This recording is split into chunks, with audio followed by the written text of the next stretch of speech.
सरकारी नौकरी का सपना और उसी सपने को शिकार बनाने वाला ठगों का नेटवर्क। कदमा थाना क्षेत्र से आई इस चौंकाने वाली खबर ने युवाओं के बीच सनसनी फैला दी है। खनन, कृषि और आयकर विभाग में नौकरी का झांसा देकर लाखों की ठगी का खेल, लेकिन पुलिस की सतर्कता ने इस जालसाज को बेनकाब कर दिया। आइए जानते हैं पूरा मामला। नमस्कार, आदाब, जोहार। आप देख रहे हैं न्यूज़ 5 कदमा थाना क्षेत्र में सरकारी नौकरी दिलाने के नाम पर ठगी और जालसाजी का बड़ा मामला सामने आया है। वादिनी दीक्षा महतो के लिखित आवेदन के आधार पर कदमा थाना कांड संख्या 81/2025 दिनांक 1 सितंबर 2025 को प्राथमिकी दर्ज हुई। प्राथमिकी अभियुक्त का नाम है प्रसन्नजीत नाहा, पिता प्रदीप नाहा। उसका पता रामनगर रोड नंबर 2 कदमा है। प्रसन्नजीत नाहा पर आरोप है कि उसने खनन विभाग, आयकर विभाग और कृषि विभाग में नौकरी दिलाने का झांसा दिया। फर्जी नियुक्ति पत्र तैयार कर उसने 9,50,000 रुपए की ठगी कर डाली। अनुसंधान के क्रम में कदमा थाना पुलिस ने अभियुक्त प्रसन्नजीत नाहा को विधिवत गिरफ्तार किया। पूछताछ के दौरान अभियुक्त ने अपना अपराध स्वीकार कर लिया। उसकी निशानदेही पर पुलिस ने बरामद किया HP कंपनी का लैपटॉप, खनन एवं भू विज्ञान, कृषि, GST विभाग के फर्जी मुहर, कई फर्जी जॉब ऑफर लेटर, उम्मीदवारों के अंक पत्र। जांच में खुलासा हुआ है कि प्रसन्नजीत नाहा पहले भी युवाओं को सरकारी नौकरी का लालच देकर फर्जी दस्तावेज तैयार कर ठगी करता आ रहा है। गिरफ्तार अभियुक्त के नाम उम्र है 39 वर्ष। उसका स्थायी पता जोहरहट, असम बताया गया है। पुलिस अब ये पता लगाने में जुटी है कि इस गिरोह में और कौन कौन शामिल है।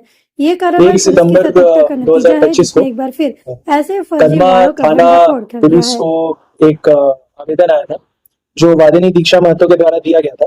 इसमें उन्होंने कहा था कि एक युवक है प्रसन्नजीत नाहा, जो कि जिनका अभी टेम्परेरी एड्रेस कदमा में ही है बट ओरिजिनली आसाम से है।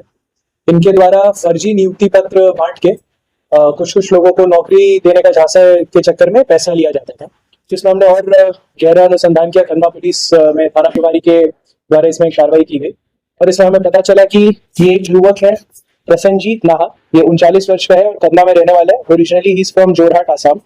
इसके द्वारा फर्जी नियुक्ति पत्र बनाया जाता था। इससे जब पूछताछ किया गया और इसके निशानदेही पे हमने रिकवरी में जो की है, एक HP कंपनी का लैपटॉप है। माइनिंग और geology department, agriculture department, GST department, इन सबके इस पास फर्जी मोहर है। ये इसके अलावा हमें फर्जी जॉब ऑफर लेटर भी मिले हैं। तो जितने भी गवर्नमेंट ऑफ झारखंड के जितने ये सब डिपार्टमेंट्स का मैंने आपको नाम लिया है, इन सबके फर्जी जॉब ऑफर लेटर इसके पास, और जो उम्मीदवार इसके पास आते थे जॉब के लिए, उनका मार्कशीट भी। तो आपको इसका जो मॉडस ऑपरेंडी था, ये आपको बता दें कि ये एक आदित्यपुर की कंपनी में अकाउंटेंट का रोल करता था।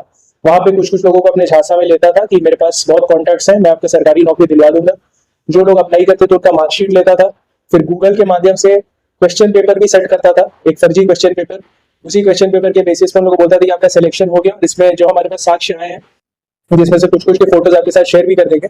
उसमें वो फर्जी ज्वाइनिंग लेटर देता था कि आपका सिलेक्शन हो गया है। किसी को माइनिंग ऑफिसर का नौकरी दे देता था, किसी को IT इंस्पेक्टर का नौकरी दे देता था। जितने भी सरकारी विभाग है सब में कुछ जॉब्स देता था, रिवाइज लेटर भेजते रहता था, उनको झांसा में रखते रहता था। इसकी हमने आपराधिक इतिहास से भी हम इसकी पुष्टि कर रहे हैं, बट फिर हमें भी पता चला पूछताछ में कि इसने पहले भी ऐसे कुछ लोगों के साथ फ्रॉड किया था। बट उस समय इसके परिवार के द्वारा खेत बेच के, जमीन बेच के, कुछ करके पैसा जुगाड़ के फिर उस मामले को शांत किया गया था। वादी को पैसा दे दिया गया था, तो उसने पुलिस को अप्रोच नहीं किया था। बट इस बार उसने टोटल 7 लोगों से 9.5 लाख रुपए का धोखाधड़ी किया है। और इसके अलावा भी और लोग हैं जो धीरे धीरे और सामने आएंगे। प्रेस कॉन्फ्रेंस के माध्यम से हम बस यही आपसे अपील करना चाहेंगे और लोगों से अपील करना चाहेंगे कि ऐसे फर्जी जॉब स्कैम के चक्कर में नहीं फंसे। सरकारी जो भी नौकरियां होती है उनका एडवर्टीजमेंट होता है, प्रॉपर उसके एग्जाम्स होता है। ऐसा गूगल के बेसिस पे कोई एग्जाम नहीं लिया जाता है। तो इसमें थोड़ा सतर्क रहें, क्योंकि इसमें भी जो लोग को डिफ्रॉड किया गया है वो लोग भी MBA के स्टूडेंट्स हैं, BTech के स्टूडेंट्स हैं, काफी पढ़े लिखे लोग। तो हमारा आपके माध्यम से यही अपील रहेगा, इसको लेकर जितना सचेत रह सकते हैं। सरकारी नौकरी का सपना हर परिवार देखता है और यही सपना ठगों का सबसे बड़ा हथियार बन चुका है। कदमा पुलिस की इस कार्रवाई ने एक ऐसे गिरोह की परतें खोली हैं जो बेरोजगारी की आग में झुलस रहे युवाओं को शिकार बना रहा था। लेकिन बड़ा सवाल यही है, क्या केवल एक अभियुक्त की गिरफ्तारी से ठगी का ये सिलसिला थम जाएगा? क्या इस पूरे नेटवर्क की जड़ तक पुलिस पहुंच पाएगी? कदमा का ये मामला हम सबके लिए एक चेतावनी है कि ठग सिर्फ पैसों की ठगी नहीं करते, बल्कि युवाओं के सपनों और करियर को भी लूट लेते हैं।